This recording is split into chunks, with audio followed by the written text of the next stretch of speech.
Hello friends, എല്ലാവർക്കും ആ ഫൺസ് വേൾഡിലേക്ക് സ്വാഗതം. അപ്പോൾ എല്ലാവർക്കും സുഖമാണല്ലോ. നമ്മുടെ പുതിയൊരു വീഡിയോയിലേക്ക് എല്ലാവർക്കും സ്വാഗതം. അപ്പോൾ നമ്മുടെ ഇന്നത്തെ വീഡിയോ ഒരു കുക്കിംഗ് വീഡിയോ ആണ്.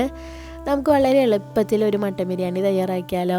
അപ്പോൾ നമുക്ക് പെട്ടെന്ന് തയ്യാറാക്കാം കേട്ടോ. ഇതിനായിട്ട് നമുക്ക് ഒരുപാട് സാധനങ്ങളൊന്നും വേണ്ട, വേഗം തന്നെ തയ്യാറാക്കാം. അപ്പോൾ നമ്മൾ ആദ്യം തന്നെ 1 കിലോ മട്ടൻ ഞാൻ കഴുകി അതിൽ മഞ്ഞൾപ്പൊടി ഉപ്പും കൂടി വെച്ചിട്ടൊന്ന് വേവിച്ചിട്ടുണ്ട്.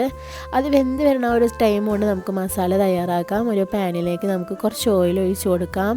അതിലേക്ക് നമുക്ക് കുറച്ച് സവാളയാണ് വേണ്ടത്. ഞാനിവിടെ എൻ്റെ കുഞ്ഞ് സവാള ആയതുകൊണ്ട് തന്നെ ഒരു 5-6 സവാള എടുത്തിട്ടുണ്ട് കേട്ടോ. അപ്പോൾ ഒരു മീഡിയം സൈസൊക്കെ ആണെന്നുണ്ടെങ്കിൽ ഒരു 3 എണ്ണമൊക്കെ മതിയാവും.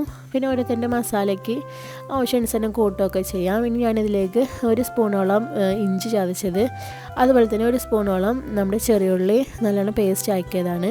പിന്നെ 1 സ്പൂണോളം നമ്മൾ വെളുത്തുള്ളി ചതച്ചതും 1 സ്പൂണോളം നമ്മൾ മുളക് ചതച്ചത് ഇട്ട് കൊടുക്കുന്നുണ്ട്. പിന്നെ ഇതിൻ്റെയൊക്കെ അളവ് നമുക്ക് വേണമെന്നുണ്ടെങ്കിൽ കുറച്ചൊക്കെ കൂട്ടാം കേട്ടോ.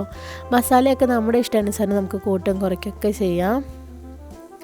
അപ്പോൾ അത് നമ്മുടെ ഉള്ളിയൊക്കെ നല്ലോണം വഴന്ന് വന്നിട്ടുണ്ട്. ഇനി അതിലേക്ക് നമുക്ക് ഒരു 3 തക്കാളി തന്നെ എടുത്തിട്ടുണ്ട്. അത്യാവശ്യം മീഡിയം വലുപ്പത്തിലുള്ള തക്കാളിയാണ്, അതും കൂടി ചേർത്ത് കൊടുക്കാം.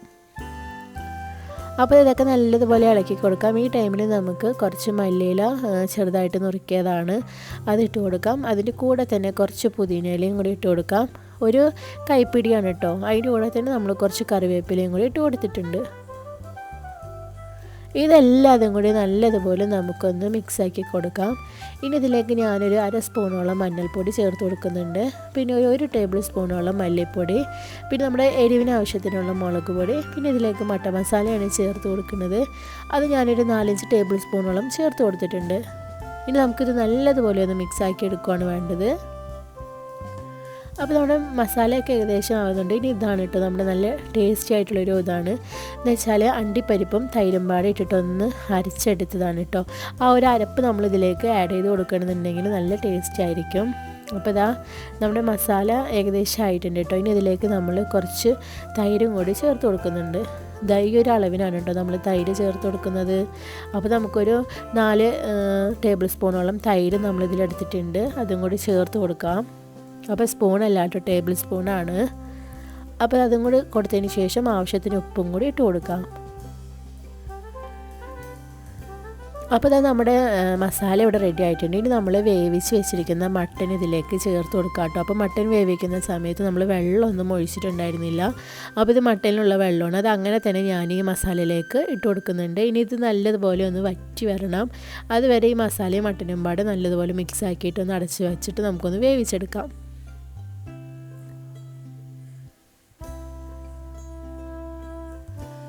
അപ്പോൾ നമ്മുടെ മസാല ഇതോടെ ഏകദേശം ഒന്ന് ആയിട്ടുണ്ട് കേട്ടോ. ഇനി നമുക്കിതൊന്ന് അടച്ച് വെച്ചിട്ടൊന്ന് വേവിച്ചെടുക്കുവാണ്.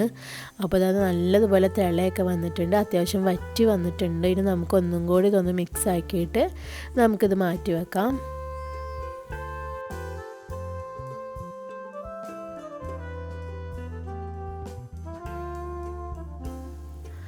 ഇനി നമുക്കിതിലേക്ക് ആവശ്യത്തിനുള്ള അരിയൊക്കെ ഞാൻ അളക്കണ വീഡിയോ ഞാൻ വേറെ ഇട്ടിട്ടുണ്ട് കേട്ടോ. ഒരുപാട് ബിരിയാണി റെസിപ്പി ചെയ്തതിൽ നമ്മൾ വെച്ചിട്ടുണ്ട്, അത് ജസ്റ്റ് ഒന്ന് നോക്കി നോക്കാം.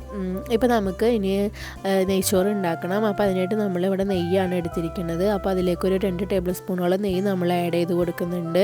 അപ്പോൾ നമ്മൾ ഈ മട്ടൻ വേവിക്കുന്ന സമയത്തിന് നമ്മൾ അരി വെള്ളത്തിലിട്ടിട്ട് അത് കുതിർക്കാൻ വെച്ചിട്ടുണ്ടായിരുന്നു.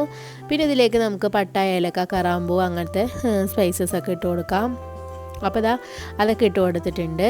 ഇനി നമ്മൾ നേരത്തെ ചതച്ച് വെച്ചിരിക്കുന്ന ഇഞ്ചി, വെളുത്തുള്ളി അതിൽ നിന്നൊക്കെ നമുക്കൊരു 1/2 ടേബിൾ സ്പൂൺ വീതം എല്ലാം ആഡ് ചെയ്ത് കൊടുക്കാം കേട്ടോ. നമ്മളിതിൽ സവാള, തക്കാളി, വേറെ ഇനി പച്ചമുളകൊന്നും ചേർക്കണില്ല, ചതച്ച പച്ചമുളക് തന്നെയാണ്. അപ്പോൾ ഇത് നല്ലതുപോലെ എണ്ണയിലിട്ടിട്ടൊന്ന് വഴറ്റിയെടുക്കാം. അപ്പോൾ വഴന്ന് വന്നിട്ടുണ്ട്. ഇനി നമ്മൾ അളന്ന പാത്രത്തിൽ നമുക്ക് വെള്ളം ഒഴിച്ച് കൊടുക്കാം കേട്ടോ. അരി അളന്ന പാത്രത്തിൽ നമ്മൾ ഇരട്ടിക്ക് കേട്ടോ വെള്ളമാണ് ഒഴിച്ച് കൊടുക്കുന്നത്. കറക്റ്റ് ഇരട്ടിക്ക് തന്നെ വെള്ളം എടുക്കുക, കുറയ്ക്കൊന്നും വേണ്ട. അപ്പോൾ വെള്ളം ഒഴിച്ച് കൊടുത്തിട്ടുണ്ട്, അതൊന്ന് മിക്സാക്കി എടുക്കാം. ഇനി ഇതിലേക്ക് നമുക്ക് കുറച്ച് മല്ലിയിലയും പുതിനയിലയും പിന്നെ കുറച്ച് കറിവേപ്പിലയും കൂടി ഇട്ട് കൊടുക്കാം കേട്ടോ. അതും കൂടി ഇട്ട് കൊടുത്തതിന് ശേഷം ഇത് നല്ലതുപോലെ ഒന്ന് ഇളക്കിയിട്ട് നമുക്കിതൊന്ന് അടച്ച് വെക്കാം. അപ്പോൾ അത് നല്ലതുപോലെ തിളയൊക്കെ വന്നിട്ടുണ്ട്. ഇങ്ങനെ തിളച്ച് വരുന്ന സമയത്ത് നമ്മൾ കഴുകിയിട്ട് വാരി വെച്ചിരിക്കുന്ന അരിയാണ് ഇതിലേക്ക് ചേർത്ത് കൊടുക്കുന്നത്. അപ്പോൾ അതും കൂടി ചേർത്ത് കൊടുത്തിട്ട് ആവശ്യത്തിന് ഉപ്പും കൂടി ഇട്ട് കൊടുത്തിട്ട് നമുക്കിതൊന്ന് മിക്സ് ആക്കിയിട്ടൊന്ന് അടച്ച് വെക്കാം. അപ്പോൾ ഇത് വളരെ ഈസിയാണ് കേട്ടോ അങ്ങനെ നമ്മൾ തയ്യാറാക്കുന്നത്. ഇനി ഇതിലേക്ക് നമുക്കൊരു 1.5 ചെറുനാരങ്ങയുടെ നീരാണ് കേട്ടോ അതിൽ ആഡ് ചെയ്യുന്നത്. ഇങ്ങനെ ചെറുനാരങ്ങ നീര് ആഡ് ചെയ്യുമ്പോൾ ഈ അരി ചോറായി വരുന്ന സമയത്ത് വറ്റുകൾ തമ്മിൽ പരസ്പരം ഒട്ടിപ്പിടിക്കില്ല. അപ്പോൾ ഇത് നല്ലൊരു ട്രിക്കാണ്. അപ്പോൾ ടേസ്റ്റും ഉണ്ടാവും. ഇപ്പോൾ അതായത് നല്ലതുപോലെ ഇളക്കി കൊടുത്തിട്ട് നമുക്കൊന്ന് അടച്ച് വെക്കാം. അപ്പോൾ ഇത് നമ്മുടെ ചോറ് ഏകദേശം 3/4 വേവോളമായിട്ടുണ്ട്. പിന്നെ ഇത് ഞാൻ ദം ചെയ്യുന്ന വീഡിയോ ഒന്നും എടുത്തില്ല കേട്ടോ, കാരണം നമ്മൾ ഓൾറെഡി ചെയ്തിട്ടുണ്ട്. അപ്പോൾ ഈ ഒരു വീഡിയോ ഇഷ്ടമായി കഴിഞ്ഞാൽ എല്ലാവരും ലൈക്ക് ചെയ്യുക, കമൻറ്റ് ചെയ്യുക. പിന്നെ നമ്മുടെ ചാനൽ ആരെങ്കിലും സബ്സ്ക്രൈബ് ചെയ്യാത്തവരുണ്ടെങ്കിൽ ഒന്ന് സബ്സ്ക്രൈബ് ചെയ്തതിന് ശേഷം ആ ബെല്ലൈക്കണിൽ ഓൾ എന്ന ഓപ്ഷൻ ഒന്ന് എനേബിൾ ആക്കുകയാണെന്നുണ്ടെങ്കിൽ നമ്മളിടുന്ന വീഡിയോസൊക്കെ നിങ്ങൾക്ക് നോട്ടിഫിക്കേഷൻസ് ആയിട്ട് ലഭിക്കുന്നതായിരിക്കും.